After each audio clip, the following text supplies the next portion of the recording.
Okay, so I want to do a real quick recap of last week. And so last week was the first part of Congress. And the reason why we're taking 2 sessions for Congress is, does anyone remember in past teaching, back in section 3, I think, when you look at the legislative, the executive, and the judicial, which one in the Constitution took up the majority of words to describe the powers, its abilities, and its scope of authority? You remember that? Congress, or the legislative branch, right? To be exact, 2,268 words and 111 lines to describe the framework in which the Congress is empowered to do. Okay, and so the executive branch is second, but it's roughly about half. You know, it's about 1,025 words at 48 lines to describe what the president and his cabinet can do, okay? And then last is the judicial branch. It's 377 with 18 lines. And so when you look at the scope, you know, we really need to hammer down. We really need to understand how the Congress works. Is given a broader area of authority and capability, but it's also, remember, it is limited, okay? Everyone remember when we talk about limited government, do we talk about small government? When we talk about limited government, what were we referring to as limited government? We're talking about limited jurisdiction, okay? There's a vast difference, right?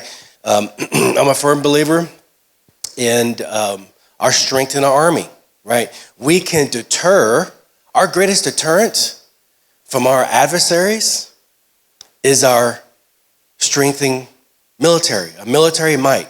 Not just, well, number 1, our men and women who serve. Number 2, our superiority in technology, right? And weaponry. We lead the world in this area. And so that is the deterrent from people. Now, but it doesn't mean that it's small. It just means that it's the $3 trillion that is poured into the government. It is designed for the infrastructure, right? The bases, the pensions, the hardware, everything that goes into the military. It doesn't mean that it's small. It just means that it has a jurisdiction. It has limitations on what it can do. It can't spend $1 outside of what it was designed to do. Okay? So when we talk about limited government, and see, I say this because even when we talk, on both sides, where you have one party who wants to establish total control, government in every aspect of your life, massive spending, right? But you also have the conservative party that says, well, no, we need smaller government. No, we don't need smaller government. We just need the government to operate within the framework of what we have established them to work in. When I mean we the people who elect. And remember how, okay, so think about it in your mind. So you got the Congress or the legislation branch, the same thing, right? This massive power, right, or authority, capability. But because of that, we hold them in check. But every 2 years, they have to run for a re-election. And so we can get at them more often, hold them accountable. And when they don't, we recall them, we put someone else in their seat. Okay? The second branch, the executive or the presidential and his cabinet, right? Well, we don't get to them as often, about 4 years. But even then, we put a limit, right? Only 2 terms. So we put again, these are the processes. Now, the authority in which he or she can operate is less, okay? And then the judicial, okay, or the courts, right? Well, those are lifetime appointments. They either choose to retire or they die. That's the only way they get removed, for the most part. But because we can't get to them as often at all, really, so on purpose, by design, we created, say, okay, since we can't get to you guys, we got to make sure that what you can do is very limited. Now, we talked about this. Is it just based on how often we hear about the Supreme Court's decisions, right? How dramatically it affects our country and which way we go? Does it feel like that they have the least amount of power? No, it doesn't. Remember, because the Founding Fathers established and created the government, the Constitution, to essentially run on our participation. And so when we don't participate, we don't hold people accountable, we don't, replace people of good character, a good standing, well then they're free to run and do all these things that are operating outside the Constitution. Why not? No one's holding me accountable. And I can essentially become a career politician, line my pockets of my friends and me. But because of that, now the judicials had to grow. Right now, there's on average 4,000 cases waiting to be heard because when I'm not putting on us in the government, we, the people, aren't doing our job in holding the government responsible, knowing what the rights are of the people, what the limitation of government it is. Because of that, everything's gone upside down, right? And so, so you have the three branches, right? And they all hold each other in check, right? The checks and balances. But it also goes vertical. So that's horizontal. Vertical is you've got the legislation branch, you've got governments, you got everything up here. You've got state, right? You've got county. You've got city. These are really what was meant to be the bulk of how we operate as a society under the state umbrella. The states hold the government in check. The counties hold the states in check. Cities, you see what I'm saying? It's always meant to go up, holding the hierarchy in place. But when we don't participate, we talked about it before. This is today. This is one of your answers. It's at towards the end. Up until COVID, the average voting attendance is 3 to 6% for local government, schools, right? Think about it. These are government agencies who are, what's the word I want to use? I want to use grooming. I think that's the best word to describe it. Grooming our children to live in a world that is dominated by the government. And censorship, whether it be transgenderism, whether it be, what's that? Indoctrinating, that's another good one. Indoctrination, right? We talked about it before, where there's already some states that, if your kid wants to change his or her gender, they can do so without your permission. Even when you ask, they can lie to you and say no. And they even have the power to take your kid away because you refuse to acknowledge you're a child, that either she's a he or she, or by your given name, their legal name. And so, okay, I didn't mean to get off on that too much, but again, I just wanted to recap on the judicial system, the legislative, and executive. So the part 2 today is really going into the clauses in section Article 1, Section 8, and we'll start on Clause 8. And real quick, Wendy, if you would read Article 1, Section 8, Clause 8. To promote the Congress of Science and Useful Arts by making sure that authors and inventors have ownership of their writings and discoveries for a certain period of time. Okay, very good. But on there, if you look, it says, to promote the progress of science and useful arts. It's a comma there. The difference between a comma and a period is that it's not stating, if it was a period, it would state to promote the progress of science and useful arts, period. Like, that's the role. No.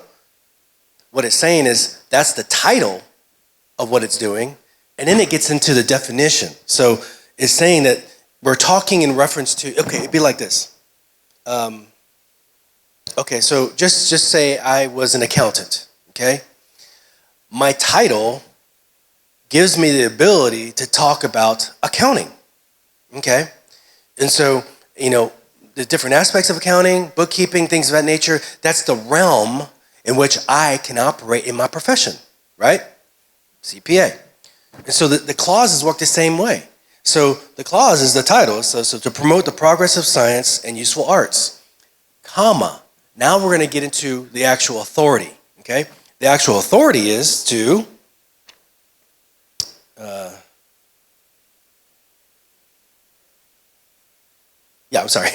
by making sure that the authors and inventors have ownership of their writings and discoveries for a certain period of time.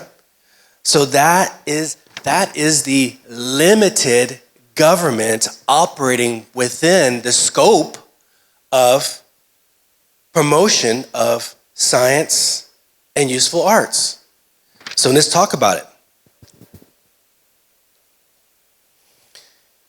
Today, the title, what they use is that is the loophole that they use to say, okay, so we're going to fund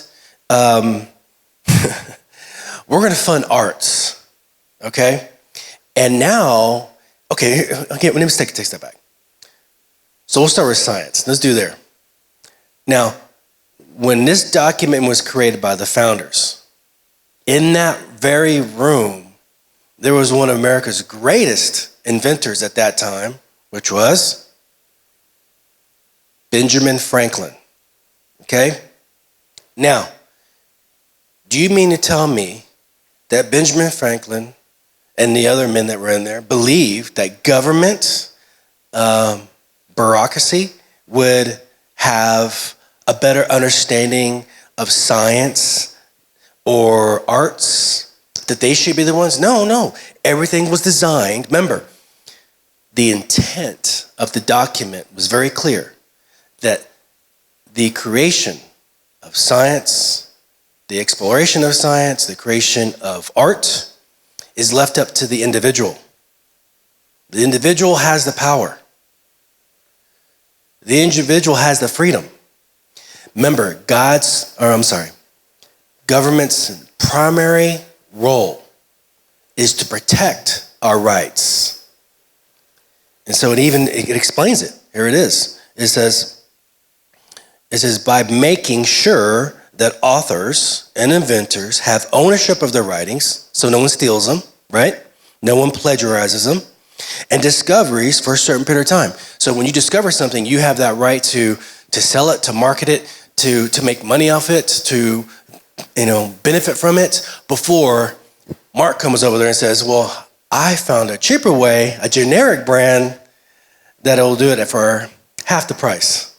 Well, that's what this is for, is to protect Wendy and her invention from Mark going in there and not investing any money in the research, just taking what she took and said, I can make it cheaper because I had no research in it. But today, I'll give you an example. Okay. In the area of science, stem cells. It's confrontational. Stem cells, adult stem cells. Well over 100 different advances from adult stem cells in helping with disease, ailments, you name it. Of that research, how much you think they get any money from private people, private businesses, people who want to make money, or government? It's private. Because if you're a private industry, you're all about making money. Okay? Profit. On the other side, what about embryonic stem cell research? That has produced hardly anything, in comparison. Up until a few years ago, it was zero. No advancement. Well, guess what? Guess where a lot of the money is coming from? The government. Government's investment. That's a primary example of how government, when they get involved in a way that they were never meant to be involved in, outside their jurisdiction line. Give an example for arts. Okay, so you have Christmas lights every year, right? You go out and take a look at them. They're beautiful. You drive around in a car. Well, a few years ago, in Washington, D.C., at the Smithsonian, they had Christmas lights with Jesus on a crucifix with ants crawling all over him. They had a statue, lights of Ellen DeGeneres holding on to her breast. Even by definition of the Smithsonian, they said that this was homoerotica presentation of Christmas. It's their version of Christmas. And we spent $10 million on that display. But even then, just say the government got involved in doing something, maybe like the Sistine Chapel. It still doesn't matter. The government, that's not the government's role. Whether it's the Sistine Chapel or some denigration, government does not have the authority to operate in that role. Okay? So if you want to, and I want to talk about the money aspect of it real quick. Okay? So I'll give you an illustration. Okay, so say I want to buy a gift for myself. I want to give a present for myself. Would you like a paperwork? Someone just walked in here. Say if I want to purchase a gift for myself, or you want to purchase a gift for yourself, think of it for your individual. Price and quality are usually the two things that people look at. The most important to them: price and quality. Okay. Now, some people don't mind spending a little bit more for quality, but there's always two main indicators: price and quality. Okay.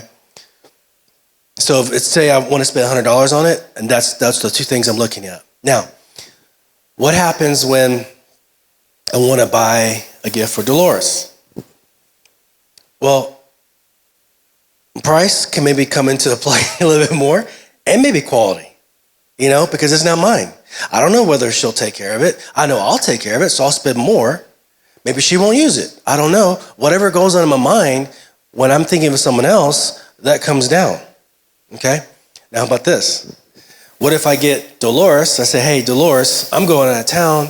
I'm going to give you $100, but I want you to buy Wendy a gift.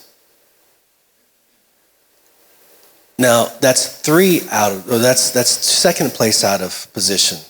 So now, does money really matter? She didn't pay for it.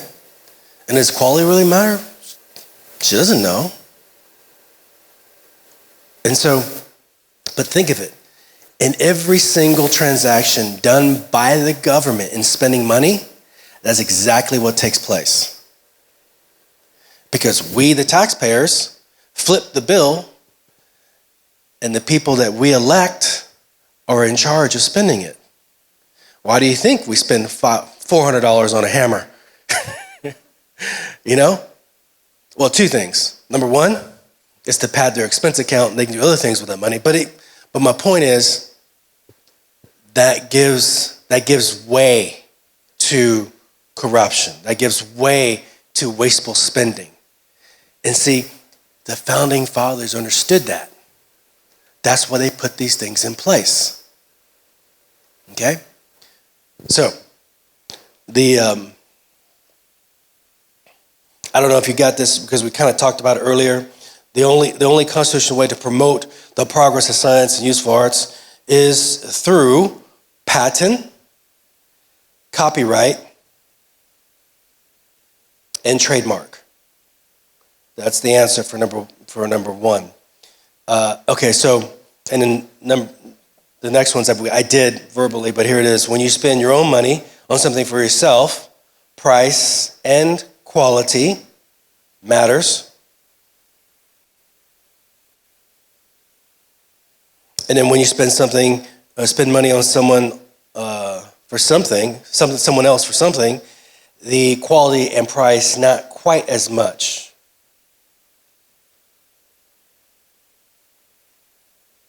And then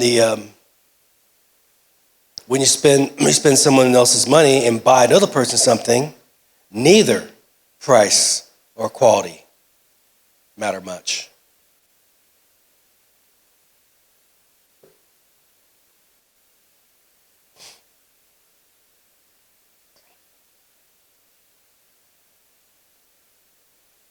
And again,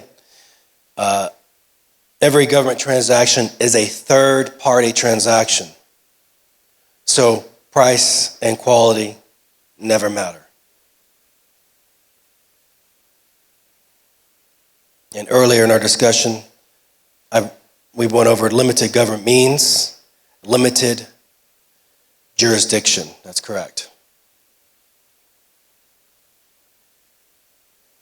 Okay? And even if it's an incredible work of art, it is not the government's role to fund it.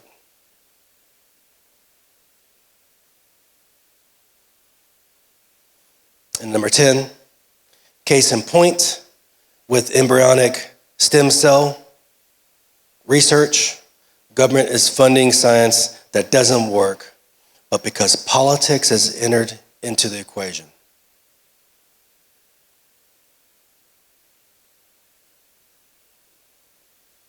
Okay.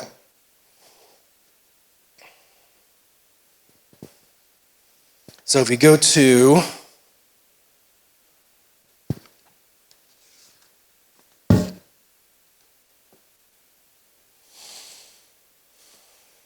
in the Constitution Made Easy, Article 1, Section 8, Clause 11, so it's 1-8-11.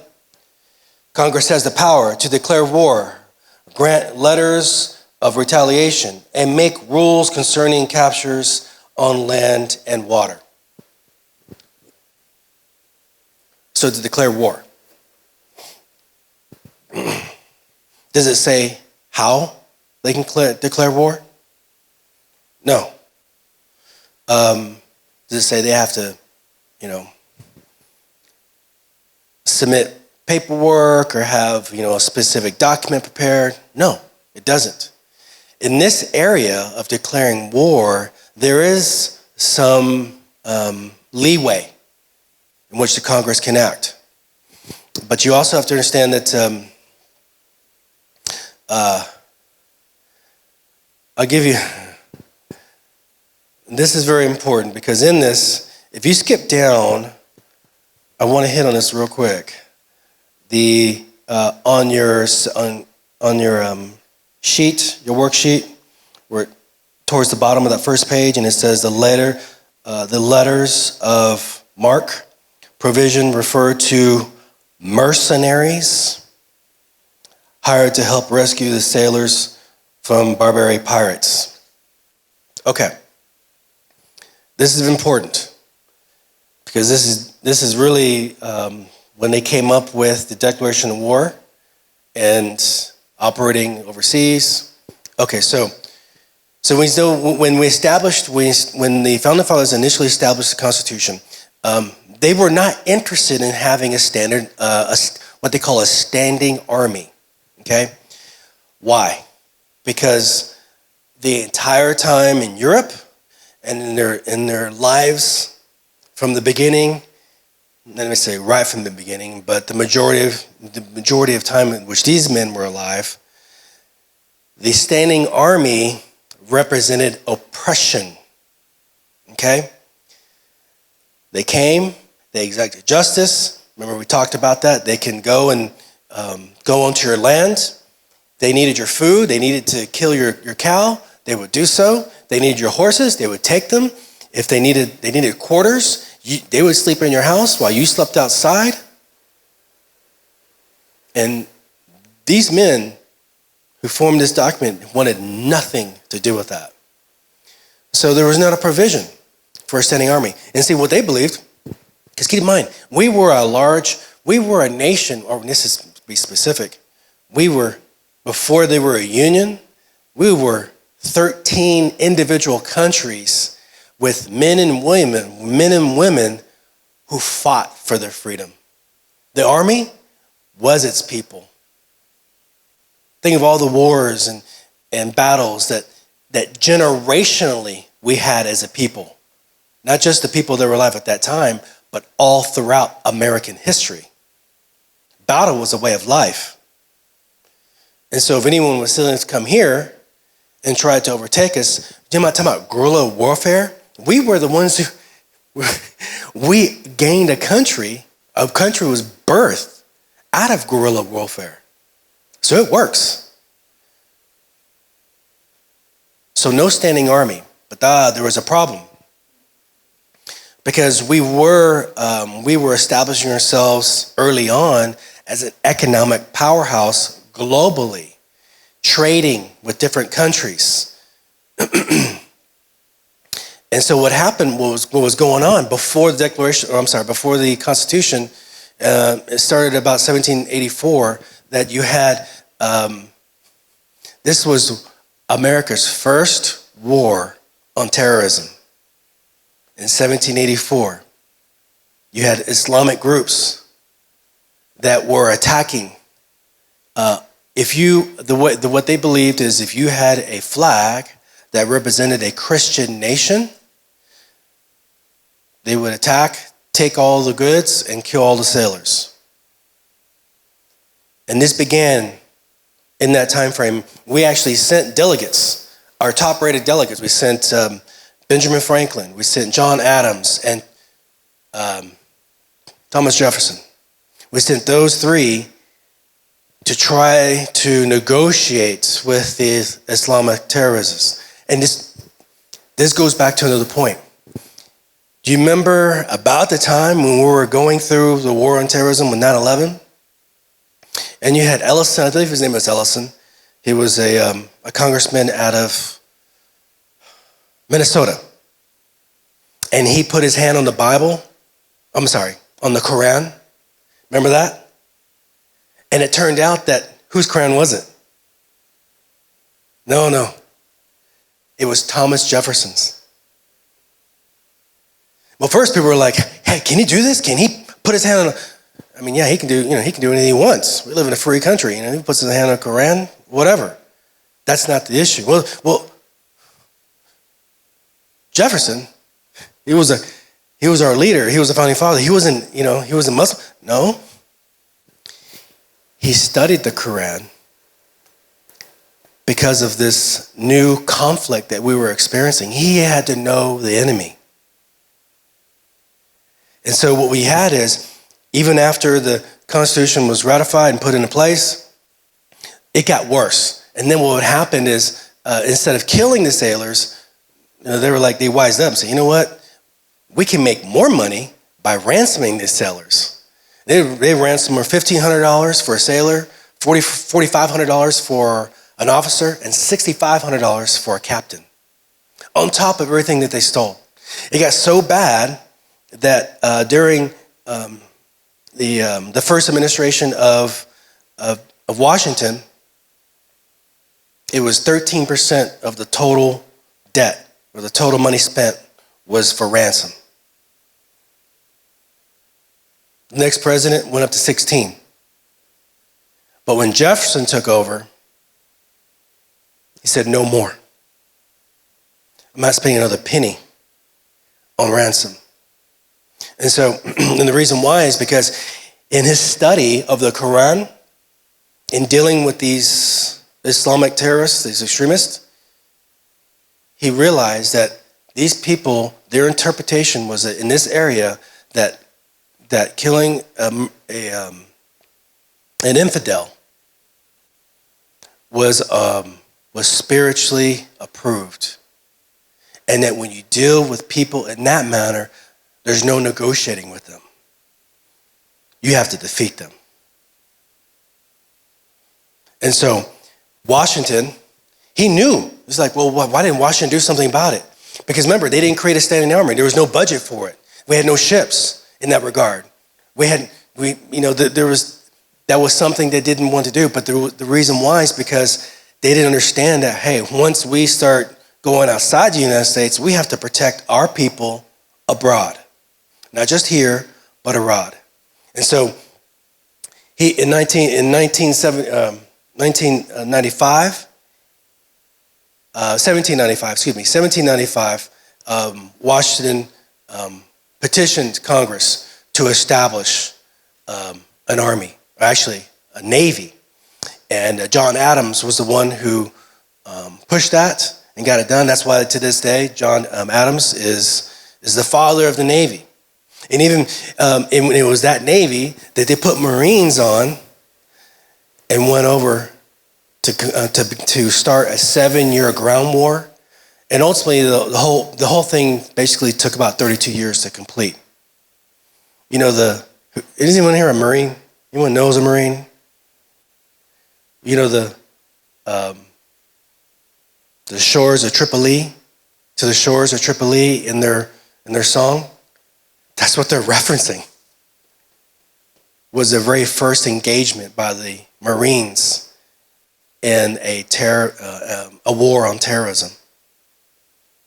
It's crazy. So when I'm talking about the declaration of war, that declaration of war, in this case, we had to use that letters of marque, mercenaries. Before we had the army, we had to pay, men that were able to go to other lands to operate outside of the or above, or I guess not outside. I guess we were free from the international laws of maritime laws to save our sailors, to rescue our sailors, to conduct ransom and rescue of our sailors in other countries. So that's another aspect.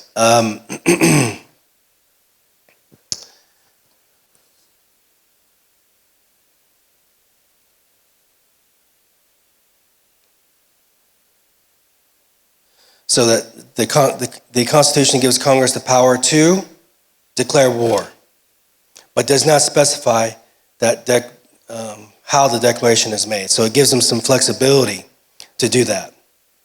The first war against radical Islamist terrorism began in 1784. That's when they started attacking us. And then the letters of marque, the provision referred to mercenaries hired to help rescue our sailors. All right, the next one, the power. Congress has the power to make all laws which shall be necessary and proper for carrying into execution foregoing powers. Okay, so if you go to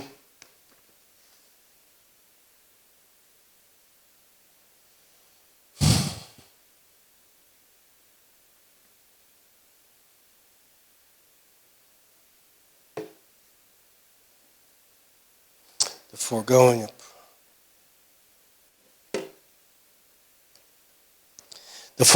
of I gotta pull it up real quick. I think I lost it. Okay, so necessary and proper. Real quick, I gotta get into this real quick. So necessary and proper. Necessary and proper is one of those last loopholes. When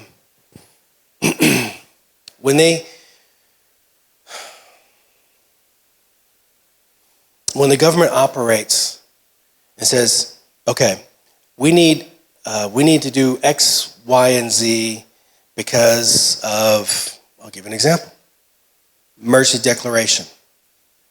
Okay? Emergency declaration where there's an executive order that takes place where they operate outside Congress approval, but Congress approves it, but they don't vote on it. Does that make sense? That operates outside the authority in which Congress operates. Like, Congress doesn't have the authority to approve something without voting on it. You have to be held account. You have to operate within that framework of authority, remember that line of jurisdiction. You can't do it. The foregoing is making sure that you stay there. You're foregoing the powers. You're not holding on to the powers. You're operating within the established limited role of the government. And so when you have, like I mentioned earlier, the executive order of the pandemic, when you operate outside, when you don't forego the powers, that's where you see massive spending. That's when you see massive oversight, when you see massive surveillance, control, whether you can leave your home, whether you can leave the country, whether you can, they were even talking about, remember hearing about this? They were talking about if you don't get vaccinated and you get sick, or you need say you need a heart transplant or whatever, they were talking about not giving you that service. Now, it lost some traction, but just the fact that it was on the table, that's what happens when people don't forego the power. So, let's see. Got 15 minutes. I'm about to wrap it up here.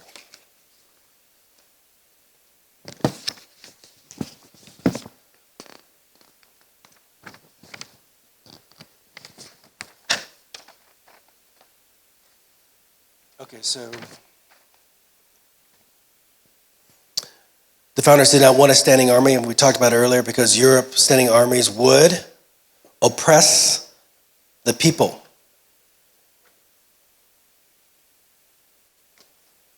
The Constitution, the commander-in-chief is a civilian, not military. Okay, I'll give you an example. So the president, they call him commander-in-chief because he can give orders to the military. But because he gave orders to the military, now it doesn't mean that he or she is part of the military. This was set up by design. Remember, this was, again, just another check and balance. Because remember, we didn't really want a standing army.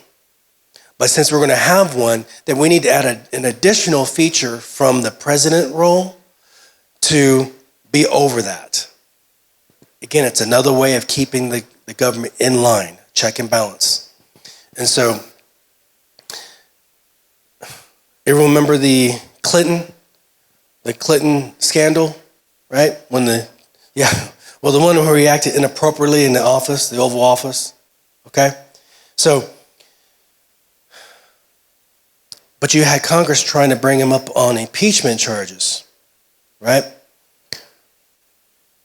But they didn't have merit because they're like, well, he's the commander-in-chief. If if a general or anyone in authority were to have inappropriate relationships, with the subordinates, that's grounds for court-martial, right?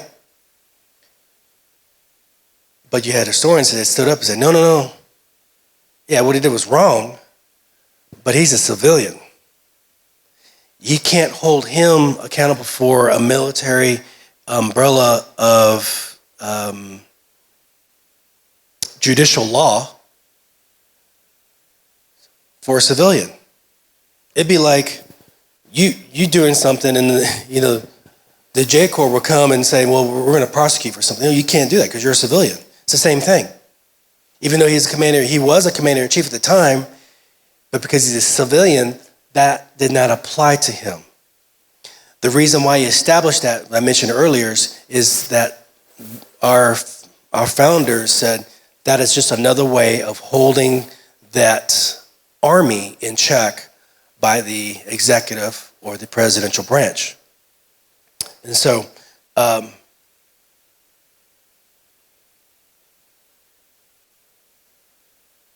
yeah, okay. So in the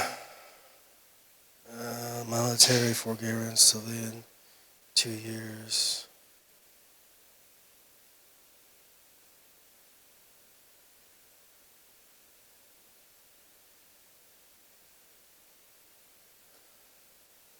Okay, so even today the military is not a standing military because it is funded every 2 years. Remember I've mentioned how Congress, because it's vast authority that it has, we need to get at them more often, right? The more power you have, the quicker we need to get to you, okay? The same goes to the military. Obviously, military has a lot of power. Military, if not checked, can very easily take over, okay? Well, because of that, every 2 years, they have to go through an appropriations. They start at zero every 2 years and get funded all over again. And remember, and what is the primary role of Congress that as a tool in their toolbox to control different parts of the government? Money. They have the power. You'll hear this. Congress has the power of the purse. So just say you do something in a branch of government, pick one, FDIC, and you do something wrong, well, how do I hold you accountable? Well, I can't really hold you to a military law. I really can't, I can't fire you directly, but what I can do is that you need $100 million to operate. How about if I cut that down to about $1 million? That gets your attention. You stop and you self-correct. Money is the control in a capitalist society and in one that government has, large government in the sense that it's a large operating, not large in working outside limitations. And so the government uses that to control, to rein people in. And that's another example of the standing army, is that today, you know what? Technically, we don't have a standing army. A standing army means it never goes away. That's why we have it every 2 years, to make sure that we don't have that standing army. Okay? Okay, so here, this is a good example. So John Witherspoon, he said, "Shall we establish nothing good because we know it cannot be eternal? Shall we live without government because every constitution has its old age and its period? Because we know that we shall die, shall we take no pains to preserve or lengthen our life? Far from it, sir. It only requires the more watchful attention to settle government upon the best principles and in the wisest manner, that it may last as long as the nature of things will permit." So, he's addressing in that scenario. I'm gonna finish here. You know that you've heard people, well, you know, the grass withers and the flower fades, but the word of God stands forever. You know, I'm a Christian. This is temporal. God establishes authority and rulers, and I don't have a control over it. They kind of take their hands off. But he says, no, that's not what that was intended. We're supposed to be active and engaged, you know, not on an individual level and taking care of ourselves, but also in a community level and taking care of each other. We're required to activate, you know, the disciples, the Great Commission. He didn't say, God is taking care of everything, you stay at home and it'll be taken care of. No, he said, go out, make disciples of nations. You have to do nations. Okay, so real quick, Samuel Adams stated that the man who consciously does his duty will be protected by God and received an ample reward. And towards the bottom, currently in the city and school boards elections, we talked about earlier, 3 to 6%, which I already addressed. And then nations get healthy from the bottom up, not from top down. Okay? We talked about that. Government is from us. Okay, so we've got 7 minutes, real quick.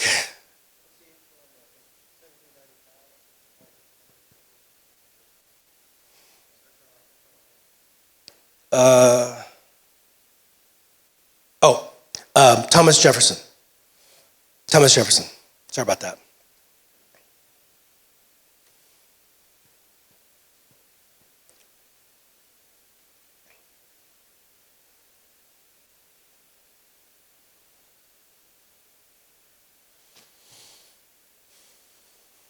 Any questions regarding Congress? Statements?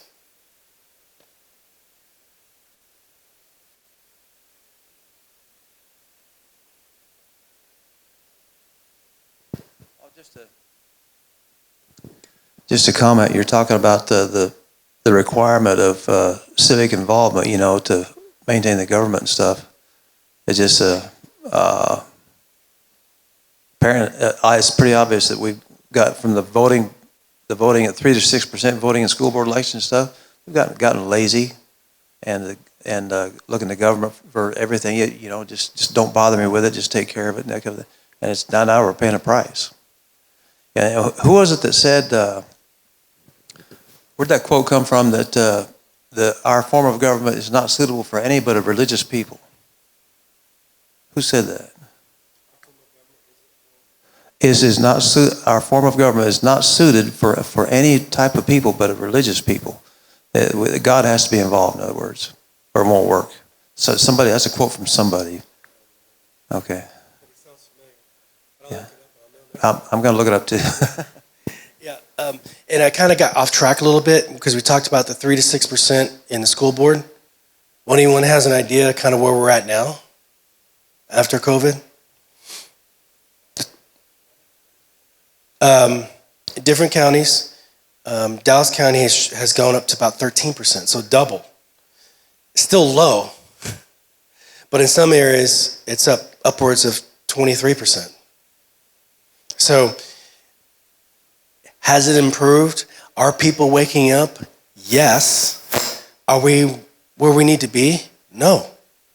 But, you know, this right here, you being here today, is a huge step going forward. Because remember, we have to learn it, we have to teach it, we have to study it, we have to defend it, and we have to fight for it.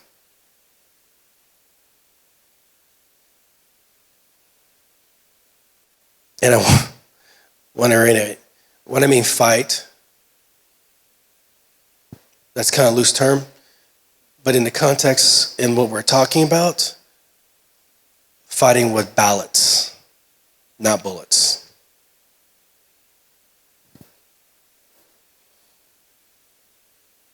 John Adams, it sounds like something he would say.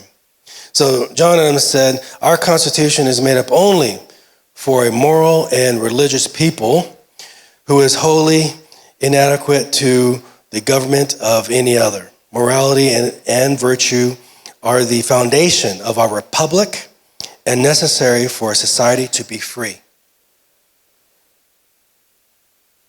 Right. Because we have inalienable rights endowed by a creator. Remember, and we want to recap real quick, the only way a government can truly have limits or lines of jurisdiction is understand and remember at the top of that, above government, is a creator. If there's a creator there, then by natural law, not man's, natural law, there is a hierarchy. So by definition of that, when you have something above you, no matter what walk of life you are, if you have someone above you, you have limits that are determined by that authority. That's the reason why they've worked so hard to remove God from every aspect, because when you remove God, who becomes government? Who becomes God? I said it. Government. Government becomes God. We know better. You listen to us. We know what's best. We own the science. You just work, and we'll take care of the rest. Right? You'll own nothing, and you'll be happy. Right? Anyone else? We got a couple minutes, 2 minutes. Statement, question? No? Be sure, if you don't have the Constitution made easy, I'll make extra copies, okay? But if you do, bring him, okay? Because we'll reference them. Remember, we're not going to each line by line of the Constitution. Remember, from the beginning, this is that kind of Constitution at a glance. This is just so that you become familiar. When someone says something, when you see something, it'll trigger a response. You can look and go say, what does it say? What does it say about that? That's what this class is designed for, is to give you just a quick glance of the Constitution. Next week, we'll begin the executive branch, talking about the powers of the president and his cabinet. Thank you, Father, for this day. I ask you just anoint all the men and women that are children of liberty. Give them a new heart. Give them a new vision to participate, not just in local, but in every branch of government, to be actively involved in the holding our elected officials accountable and supporting individuals that are dedicated in preserving our constitutional and our rights as citizens of the United States of America. In Jesus' name, amen.